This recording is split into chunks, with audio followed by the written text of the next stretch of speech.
Do you prefer a methodical approach to self-defense? Or do you prefer a style that can end a confrontation suddenly? Let's talk about two serious martial arts, Brazilian Jiu-Jitsu or BJJ and Russian Sambo. These are legitimate fighting systems. BJJ came from Brazil, refined by the Gracie family. They focused on ground fighting. A smaller person could beat a bigger one using leverage. It's all about finding that submission. Sambo came from the Soviet Union. The Red Army needed a combat system. They blended judo, wrestling, and folk styles. Sambo is designed to be brutally effective. One of the biggest differences between BJJ and Sambo is striking. In traditional Brazilian Jiu-Jitsu, especially for sport or pure grappling, there are no strikes. The whole art is built around grappling. This focus allows BJJ practitioners to get incredibly deep into the nuances of ground fighting without the threat of getting clocked. But if you're talking pure self-defense or MMA, the lack of striking training is a gap you gotta fill. Now flip over to Sambo, specifically Combat Sambo. Combat Sambo fully integrates striking. The striking isn't always as refined as in pure boxing or Muay Thai because it's blended with the grappling. The strikes are often used to set up takedowns or to create openings. It's a much more complete fighting system in that sense, right out of the box. This inclusion of striking in Combat Sambo makes it a very different training experience. You're learning to throw combinations, defend against strikes, and then seamlessly transition into your throws and groundwork. It prepares you for a wider range of attacks. It changes the whole dynamic of the fight when you can punch someone in the face, as Mike Tyson once stated. When it comes to ground fighting, BJJ and Sambo have distinct philosophies. BJJ is all about that intricate dance on the floor. The guard is a central concept. BJJ guys are comfortable, even dangerous, fighting off their backs. They've developed a million ways to sweep you, submit you, or make your life miserable from the bottom. Sambo, on the other hand, often emphasizes takedowns and throws more heavily, with the ground fighting being a bit more explosive and quick. The rules in Sport Sambo mostly encourage fast submissions. Once on the ground, Sambo players are looking for quick submissions, especially leg locks. This difference in emphasis means Sambo guys are often incredibly good at getting the fight to the ground on their terms.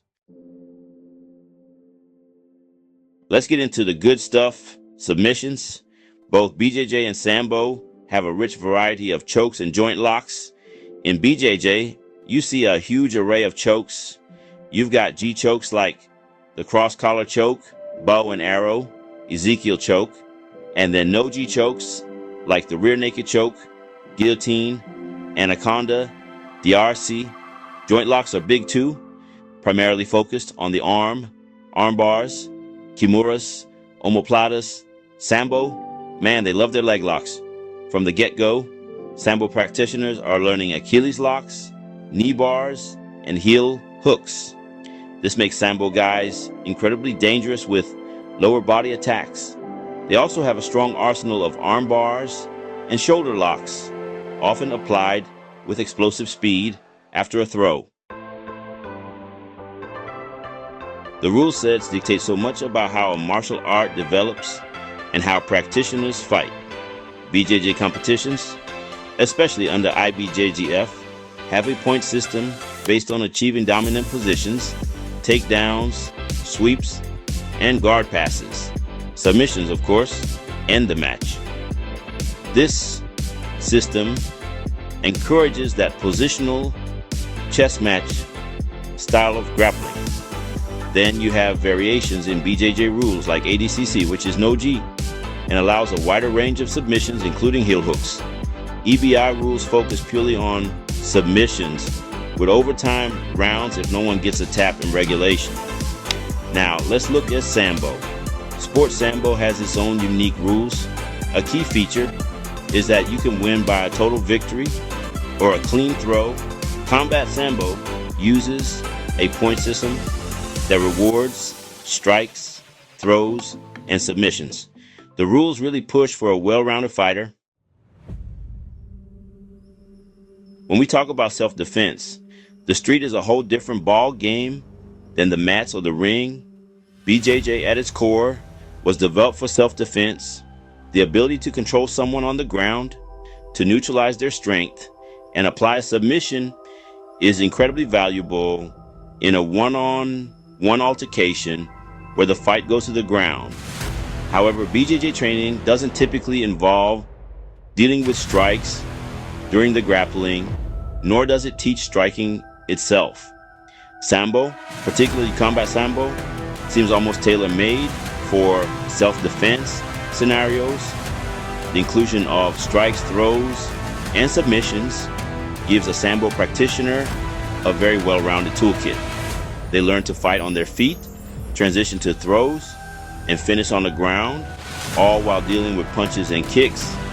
The emphasis on explosive takedowns can also be very effective in quickly neutralizing a threat on a hard surface like concrete. However, no martial art is a magic bullet for self-defense. Awareness, de-escalation, and the willingness to avoid a fight are always the best first steps. Mixed martial arts, the UFC, Bellator, this is where fighting styles get put to the ultimate test. BJJ fundamentally changed MMA.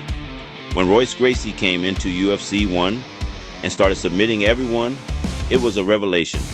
BJJ provides an incredible base for MMA fighters. The ability to control opponents on the mat, to escape bad positions, and to hunt for submissions is absolutely essential. The transition from pure BJJ to MMA requires adding a strong striking game, boxing, Muay Thai, kickboxing, and wrestling for takedowns and takedown defense. Sambo, especially combat Sambo, has also produced a legion of absolute killers in MMA. Think about Fedor Emelianenko, Khabib Nurmagomedov, Islam Makhachev. Combat Sambo, with its blend of striking, wrestling, throws, and submissions, is almost a precursor to modern MMA. Fighters with a Sambo background often come into MMA with a very well-rounded game. The Sambo style of aggressive takedowns, heavy top control, and vicious ground strikes translates incredibly well to MMA. Khabib's mauling style is a prime example of Sambo principles in action. If you're not interested in strikes, not looking at MMA or street self-defense, but you just love the art of grappling itself, which one offers a deeper dive?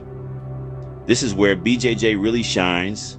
Brazilian Jiu-Jitsu, especially in its sport form, is arguably the most specialized and deeply developed ground grappling art in the world.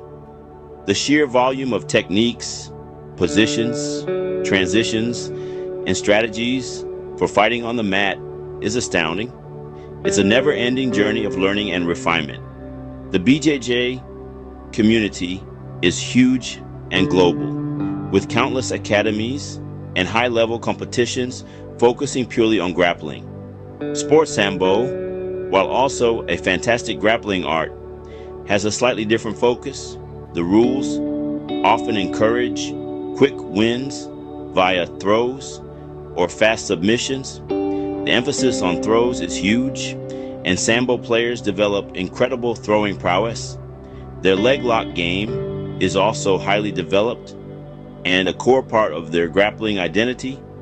For someone who wants to specialize purely in grappling, BJJ might offer a more expansive and detailed exploration of ground fighting intricacies.